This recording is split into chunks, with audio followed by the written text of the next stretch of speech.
1971 সালে মহান মুক্তিযুদ্ধের সময় পাকিস্তানি হানাদার বাহিনীর বিরুদ্ধে যারা নিজের জীবন বাজি রেখে ঝাঁপিয়ে পড়েছিলেন, আমাদের জন্য এনে দিয়েছেন একটি স্বাধীন সার্বভৌম দেশ। সেই বীর যোদ্ধাদের নিয়ে এনটিভির বিশেষ আয়োজন মুক্তিযুদ্ধে বীর ও বীরত্বের গাথা অনুষ্ঠান। আজ আমি আপনাদের সাথে আছি, মইদুল ইসলাম। মহান মুক্তিযুদ্ধের সময় পাকিস্তানি হানাদার বাহিনী যখন ঢাকাসহ সারা দেশে নির্বিচারে গণহত্যা চালাচ্ছিল, তখন তাদের বিরুদ্ধে প্রতিরোধ গড়ে তুলতে একদল যুবক গেরিলা যুদ্ধে অংশ নিয়েছিল। সেই গেরিলা যোদ্ধাদের একজন বীর প্রতীক হাবিবুল আলম। 1971 সালের মহান মুক্তিযুদ্ধের বীর যোদ্ধা হাবিবুল আলম বীর প্রতীক। ঢাকা বিশ্ববিদ্যালয়ের যেসব শিক্ষার্থী মুক্তিযুদ্ধে অংশ নিয়েছিলেন, তাদের মধ্যে অন্যতম বীর প্রতীক হাবিবুল আলম।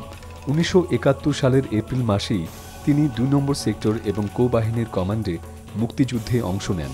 17 জনের তরুণ একটি গেরিলা দলের নেতা হয়ে পাকিস্তানি হানাদার বাহিনীর বিরুদ্ধে বেশ কয়েকটি গেরিলা আক্রমণ চালান তিনি।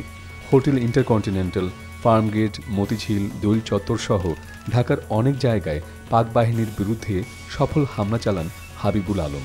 হাবিবুল আলমের মতো সাহসী যোদ্ধাদের বীরত্বের জন্যই স্বাধীনতা অর্জন করে বাংলাদেশ। মুক্তিযুদ্ধে বীরত্বের জন্য তাকে দেয়া হয় বীর প্রতীক উপাধি। স্বাধীনতা যুদ্ধের সাহসিকতার নানান স্মৃতি নিয়ে তিনি রচনা করেন ব্রেভ অব হার্ট শিরোনামের একটি বই।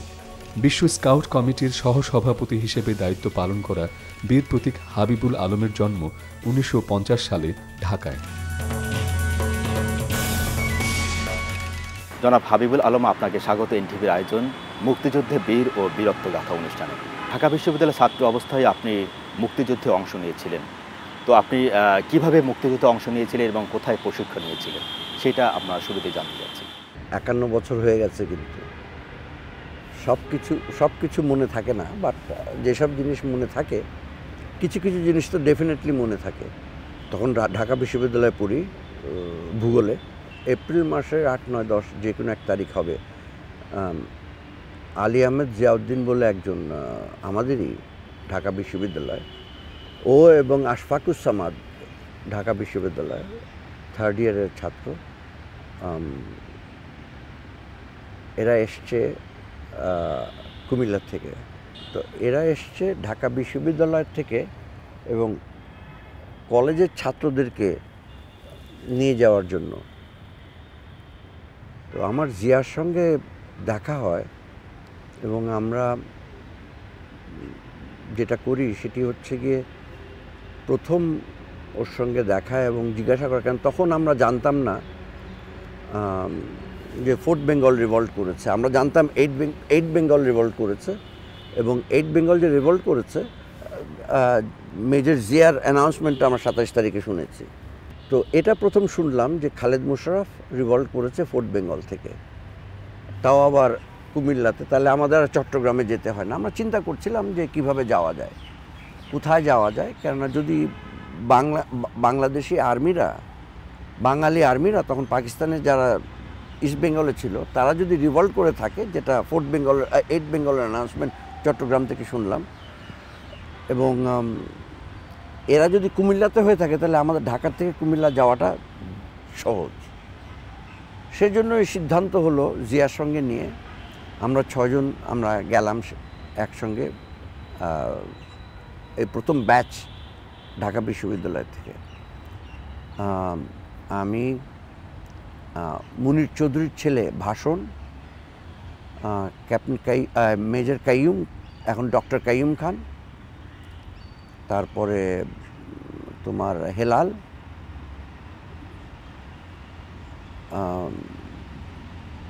জিয়া ও নিজে, আর একজন বোধহয় রেজা। এই 6 জন আমরা একসঙ্গে চলে গেলাম। তো যেতে যেতে পৌঁছে যাই, সন্ধ্যা হয়, মানে কুমিল্লা যাই, নিমসাতে নেমে যাই। নিমসাত থেকে আমরা কিছুটা রিক্সা নিয়ে কিছুটা হাঁটি, বর্ডার ক্রস করি। তারপর দেখি যে একজন ভদ্রলোক, লেফটেন্যান্ট কবির, এখন মেজর জেনারেল হিসেবে রিটায়ার করেছে, ফজলুল কবির, ও একটা জিপ নিয়ে এসছে, ওখানটাও এসছে, ও 4th বেঙ্গলের। তো ওকে বললাম যে আমরা যেতে চাই, আমরা ঢাকা থেকে এসছি, তো বলল ঠিক আছে আমার জিপে চলো, সেইভাবে আমাদের যাওয়া। আমরা গিয়ে মতিনগরে পৌঁছালাম। মতিনগরে গিয়ে ক্যাম্প, তখনও খুব একটা ছাত্ররা খুব একটা যায়নি, তবে 1 নম্বর প্লাটুন এম.এ. আজিজ, বীর প্রতীক ও ঢাকা কলেজের ছাত্রলীগের ভিপি, যে ঢাকা কলেজের ভিপি ছিল ছাত্রলীগ থেকে, ও ছিল 1 নম্বর প্লাটুনে। এবং আমরা 2 নম্বর প্লাটুন শুরু করি, সেইভাবে শুরু। কিন্তু তারপরে তো ট্রেনিং হলো, এই হলো সেই হলো। স্যার, মুক্তিযুদ্ধে অংশ নিয়েছেন তাকে বাড়ি থেকে জানিয়ে অংশ নিয়েছেন, না না জানিয়ে বাড়ি থেকে পালিয়ে গিয়েছেন? আমাদের মধ্যে যে কজন গেছি তাদের মধ্যে বোধহয় একজনই বলে বেরিয়েছে। আর জিয়া যেহেতু এসছে ফেরত, আলী আহমদ জিয়াউদ্দিন, যাকে আমরা জিয়া বলে ডাকি, ও যেহেতু ঢাকায় ফেরত এসছে, ওই বোধহয় বাসায় বলেছে, তাছাড়া কেউ আমরা বলিনি। আমি যাওয়ার সময় চিরকুটে লিখে গেছি, কেননা আমার 4 বোন আর আমি একলা, আমরা 5 ভাই বোন। তো মা বাবার তখন দাওয়ার নাও বলতে পারতো, সো ওই সুযোগটা তাদেরকে দিই নাই। আমি ওই একটা চিরকুট লিখে বইয়ের মধ্যে রেখে ভোরবেলা বেরিয়ে গেছি দিল্লি রোড থেকে। আমাদের বাড়ি দিল্লি রোডে ওখান থেকে বেরিয়ে রিক্সা নিয়ে চলে গেছে ওই বায়তুল মোকাররমের পাশ দিয়ে বেরিয়ে ওই হাটখোলার দিকে চলে গেছে, ওই পেট্রোল পাম্পের দিকে। প্রশিক্ষণ যখন নিয়েছেন তখনকার কিছু কথা যদি আমাদের একটু বলেন। প্রশিক্ষণগুলো কিন্তু খুব ইন্টারেস্টিং। আমরা কিন্তু যারা অনেকেই ইন্ডিয়ানরা ট্রেন করেছে অনেককেই, কিন্তু আমাদেরকে এই 2 নম্বর প্লাটুন 2, 3, 4, 5, 6 এরপরে 16 পর্যন্ত এদেরকে আর ইন্ডিয়ান ট্রেন হতে হয় নাই। এদেরকে আমাদেরই বাঙালি জওয়ানরা যারা ছিল, সিনিয়র যারা ছিল, তারাই ট্রেন করেছে।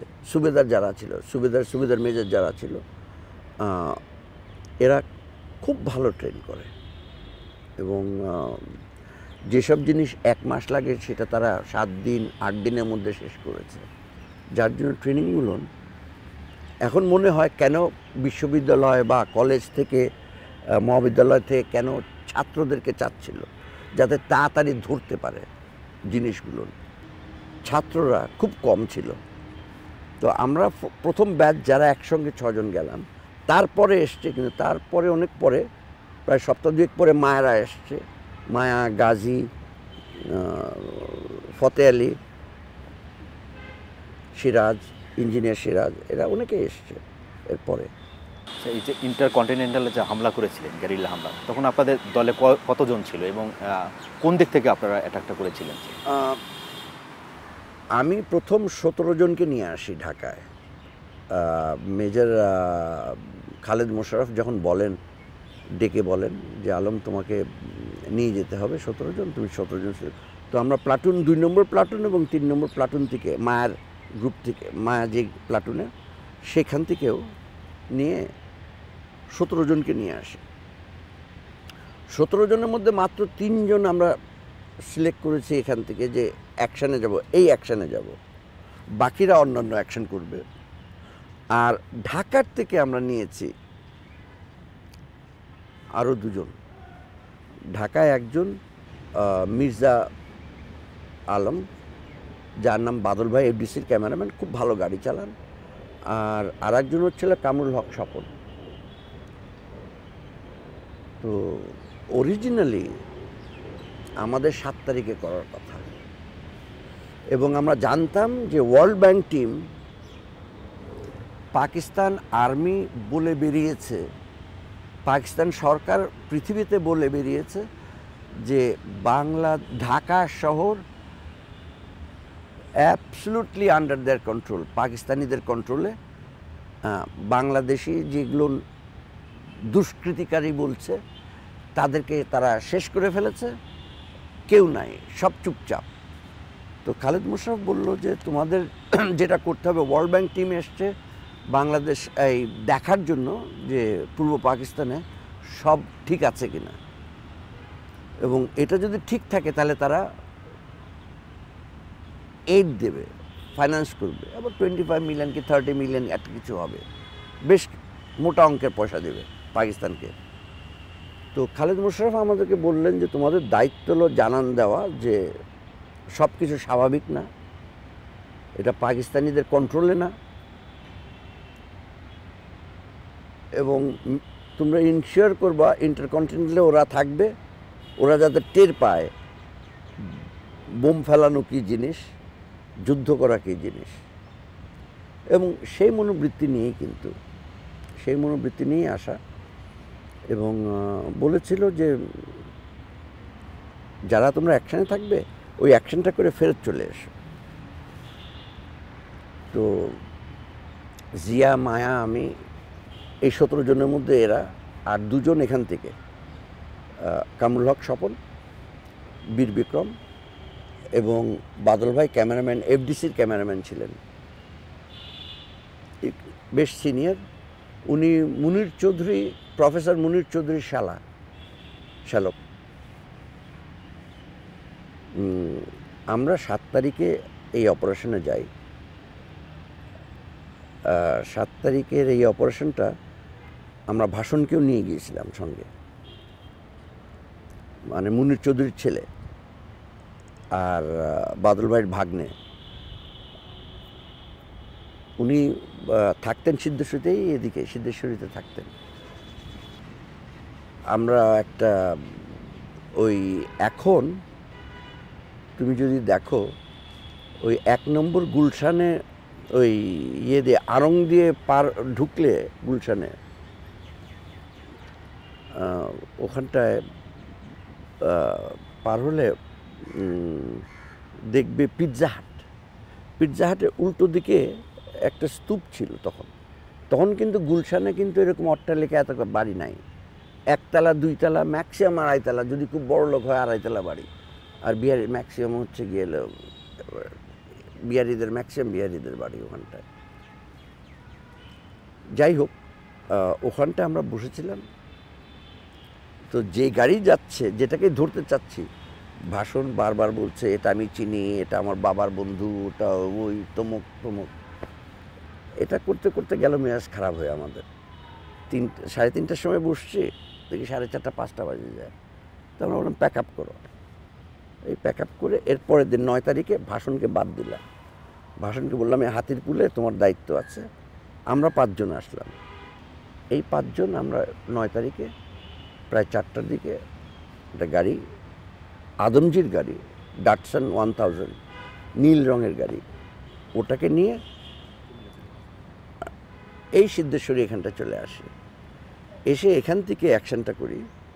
এই সিদ্ধেশ্বরীর থেকে বেলি রোড দিয়ে বেরিয়ে সোজা ইন্টারকন্টিনেন্টালের সামনে, এখানটায় এই যে এখানটা দেখা যায় ওই যে ইয়ে আছে তোমার ফোয়ারা, দেখবে ওই যে ব্যাঙের ছাতার মতন যে ফোয়ারাটা, ওখানটা কিন্তু একটা বিরাট বট গাছ ছিল, পুরনো গাছ।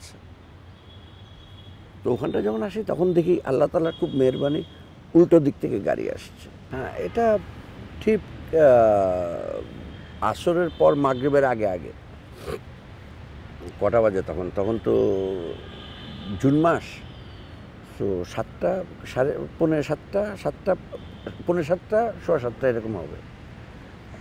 ঠিক গাড়িগুলো আসলো, ওদের সামনে জিপ, পেছনে সব শেভরলেট গাড়ি, ভিতরে ঢুকলো। তো আমরা গাড়ি নিয়ে যখন আসি তখন এই যে ইন্টারকন্টিনেন্টালের দেওয়ালটা আছে না, এই দেওয়ালের মধ্যে সব দেখি টুপিওয়ালা, পাঞ্জাবিওয়ালা সব বসে সব পাকিস্তান জিন্দাবাদ বলে চেঁচাচ্ছে, আওয়াজ করছে খুব জোরসে। ওদেরকে স্বাগতম জানাচ্ছে, এই আর কি। আমরা গাড়িটাকে ঠিক রাস্তার মাঝখানে, ওই ইন্টারকন্টিনেন্টাল এখন যে ঢুকে গেট দিয়ে, ওই ঠিকই ওটা প্যারালাল একটা ছোট্ট গেট ছিল। তো ওখানটা আমরা গাড়িটাকে থামিয়ে পশ্চিম দিকে যে দেখা যায়, যদি এখনও সেই বিল্ডিংটা আছে, তোমরা পাবে সামনে গেলে সাকুরা বিল্ডিং তখনও ছিল, এখনও আছে। এই একটা বিল্ডিং আছে যেটা কোনো পরিবর্তন হয়নি, বাকি সব পরিবর্তন হয়ে গেছে। এই পাশে উল্টো দিকে কিছুই ছিল না, ঠিক আছে? উল্টো দিকে দেওয়াল ছিল আর কিছু ছিল না, কয়েকটা গাছ ছিল।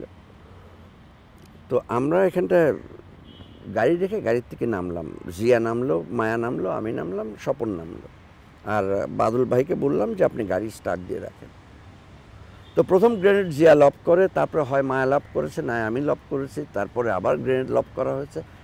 একটা গ্রেনেড জিয়ার বোধহয় একটা শেভলেট ইম্পালা গাড়ির ভেতরে ঢুকে পড়ছে, দেখলাম গাড়িটা উপরে উঠে ধাপ করে পড়ে গেল।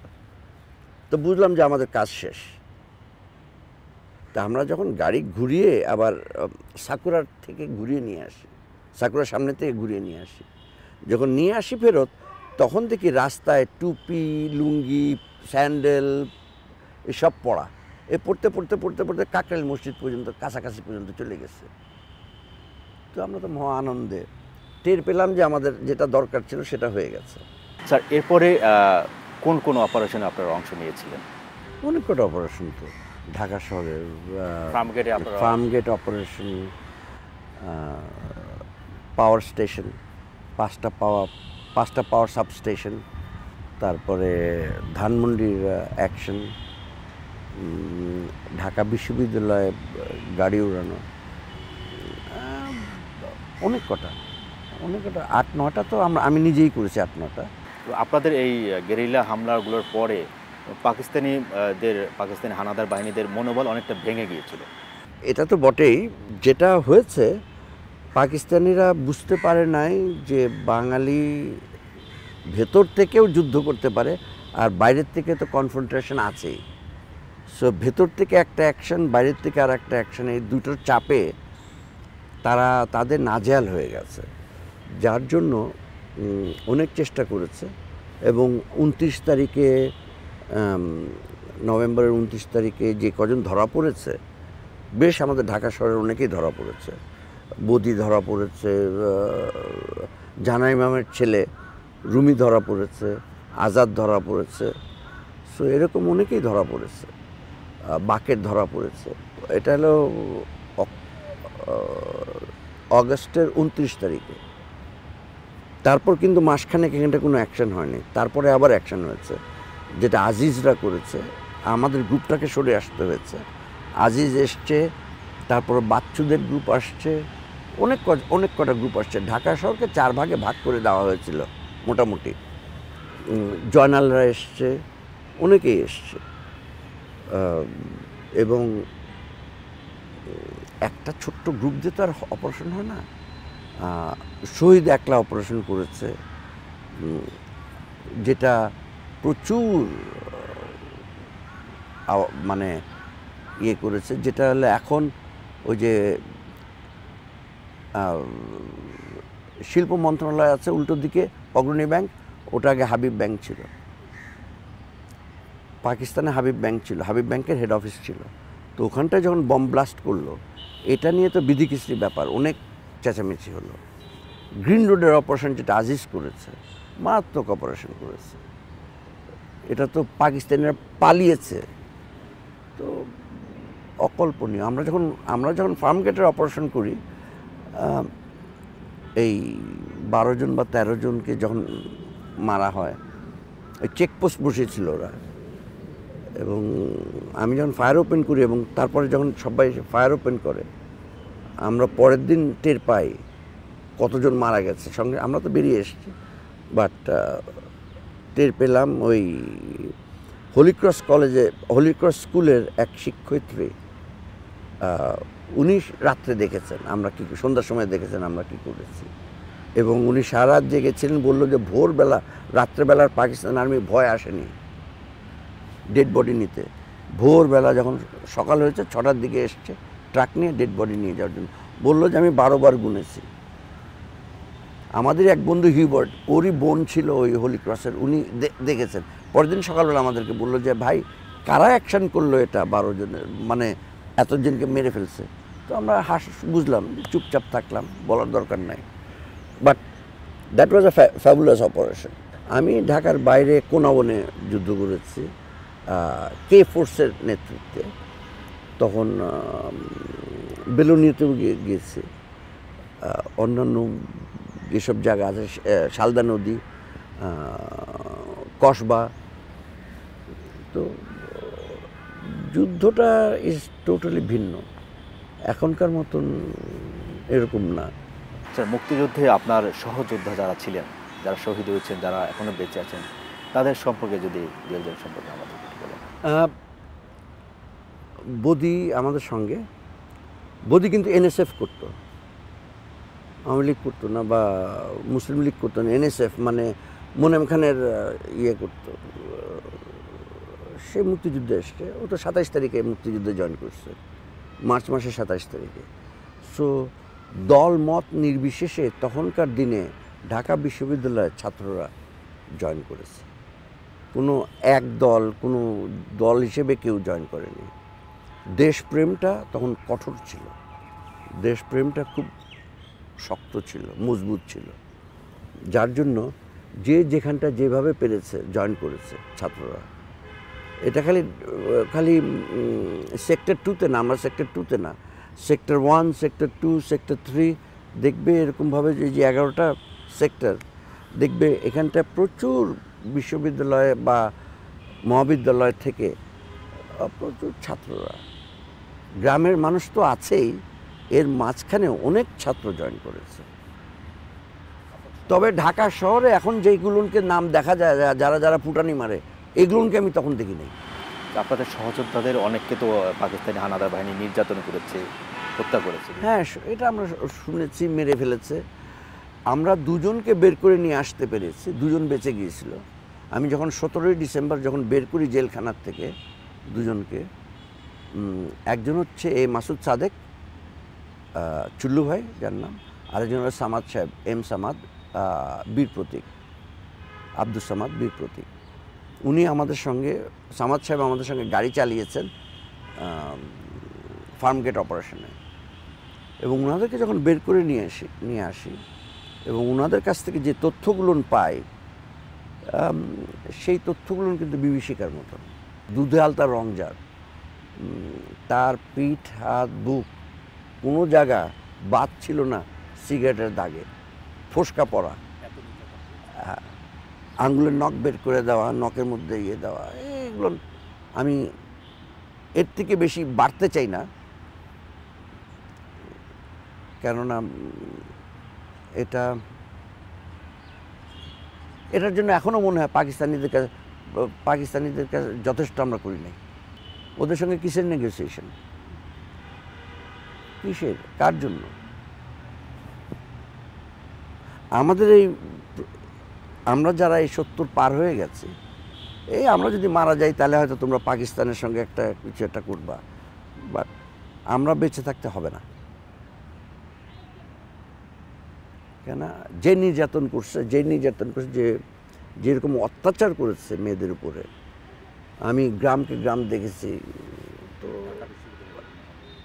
ঢাকা বিশ্ববিদ্যালয় ভুলে যাও, কুমিল্লা চলো, নোয়াখালী চলো, ফরিদপুর চলো, যেখানটায় যাও, গ্রামকে গ্রাম ধ্বংস করে দিয়েছে। সো এখানটায় তো প্রশ্ন ওঠে না।